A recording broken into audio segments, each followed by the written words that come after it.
Alors dans le cadre de notre exploitation, on a mis en place un certain nombre de démarches.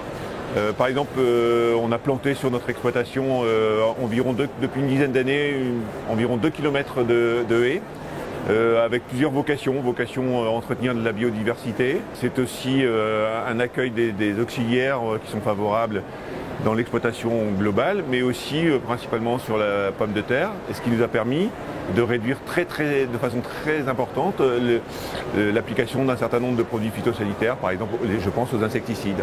On a mis aussi en place sur notre exploitation une technique qui s'appelle le barbute. On crée artificiellement avec une machine des petites digues, et ça va permettre de limiter l'érosion sur notre exploitation, toujours dans la même démarche, d'être de plus en plus respectueux de l'environnement. On fait appel à ce qu'on appelle des outils d'aide à la décision. Exemple, on a investi très récemment dans 3 stations météo que l'on a disséminées sur notre exploitation.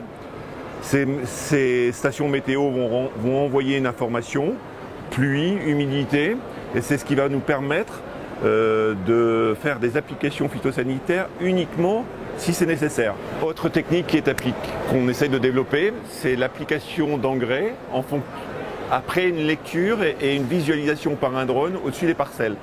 Le drone prend un certain nombre de photos et en fonction de la couleur qu'il a observée, il va nous dire à cet endroit-là, il manque un peu d'engrais, ou il y en a pas assez, voilà.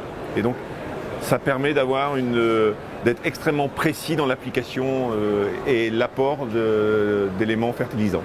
Toutes ces démarches s'inscrivent dans le cadre d'une agriculture raisonnée, de plus en plus pointue, et elles visent essentiellement à répondre aux attentes sociétales et environnementales.